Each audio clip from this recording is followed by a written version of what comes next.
Welcome back, everybody. We're gonna make some fajitas tonight. So I have my skirt steak here, my salt-free seasoning, and then I have my salt out as well, because we'll add a little bit of salt back to help give that flavor. I'll just start to trim off some of this fat that's on the back side of it, just to make it a little leaner. You can usually kind of pull it away and cut at it.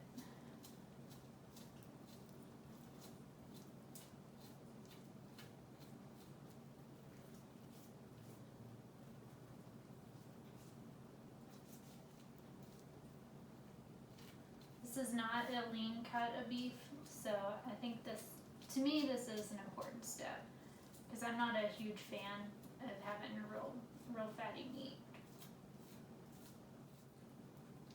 Having a good sharp knife helps make this go faster and is safer for you, so you're not at risk for cutting your hand. You can trim as much as you want on this. I'm pretty pleased with this. Got most of that extra membrane with the fat on it off. There is still going to be fat on this piece of meat. Like I said, it's not a lean cut, and that's okay. It's not a big deal. In some of our other programs earlier this year, we've talked about how saturated fat is kind of getting to be a murky area. We want to still be mindful of the fats that we eat and the amounts that we eat, because there are a lot of calories. But with that being said, I'm not overly concerned with getting every amount of fat off of this cut of beef. It's something that I'm going to enjoy no matter what, and there's still plenty of good nutrient content in terms of iron and riboflavin that you're going to get from this beef. So I wouldn't spend all my time getting all the fat off. Just get it off to your preference and as comfortable as you are with trimming on your piece of meat. So anyway, from here, we'll go ahead and season it and stick it into the fridge. Let it kind of tenderize, because one thing about fajita meat, a lot of what you see is a connective tissue. It's not just the fat on it. You're going to see lots of striation, connective tissues. So you do want to use some tenderizer on it, and a lot of fajita seasonings like this one that I picked up here is going to have some tenderizing components to it. So anyway, we'll move on and do that. Okay, we'll grab our fajita seasoning and sprinkle it on pretty liberally. Again, it has that tenderizing agent in it, so we want to make sure we get it covered well. Go ahead and put some salt on it as well.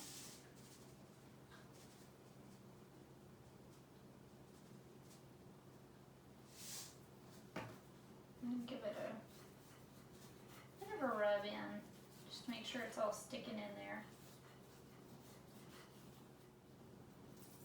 Okay, go ahead and flip that. Do the same thing on this side. Okay, and I did cut this piece of meat into 2 pieces because it's really big. So I'm going to move on to the second piece here and continue the process. Okay, back into the fridge for 30 minutes to an hour, and we'll start cutting up our vegetables. So I've already started breaking down the peppers and onions, so it'll go a little faster that way. Just kind of carry on. Easiest way to cut into the pepper, if you're not used to doing it, is just to kind of cut it around that direction and then pull it apart, and it'll separate. Most of the seeds will be on one side, so it makes it a little cleaner. And then if you do end up getting a lot of pepper around the edge, you can always trim it off, because you do want to keep the most usable There's not really a lot that came off with this one. And then you just can reach in and pull off this part if you want to. That's more of a preference. And then we'll just start cutting it into strips. You do want them to be fairly uniform in size, just so that they cook pretty close to the same time. If they're smaller pieces, then they're obviously going to cook faster than the larger pieces. Next, we'll move on to our onion.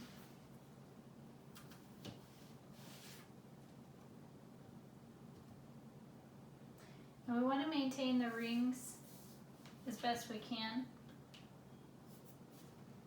So we'll cut it this way.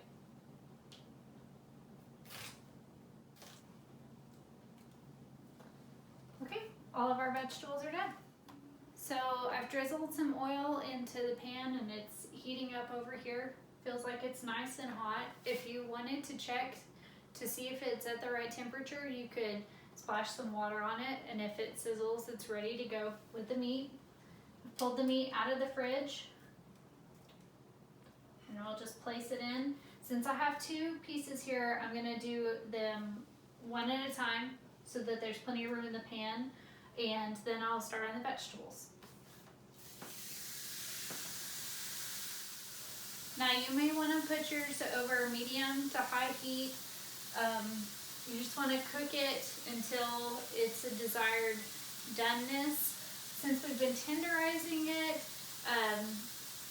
I'm gonna just kind of go by feel and try and take it out when it's about medium well.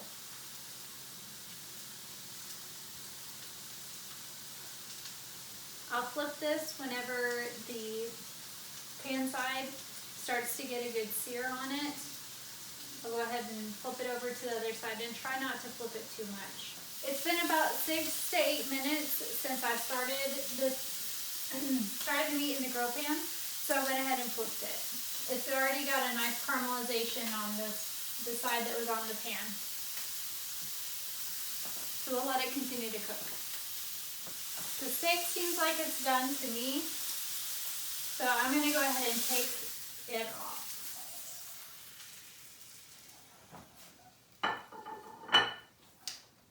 I'm going to start with the second piece of meat. Normally you would be done and moving on to the vegetables, but I bought a really large piece of steak. So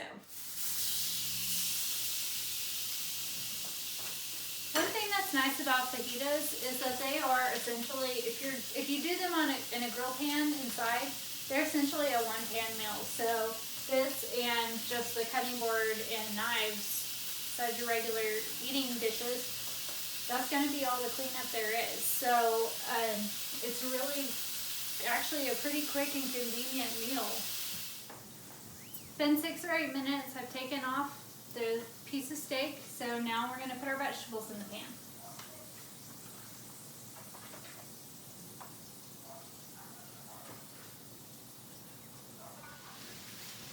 Give them a stir and try and get them evenly distributed. And break up the rings of onions too. Stir the veggies around, let them cook down and absorb all of that flavor from the meat.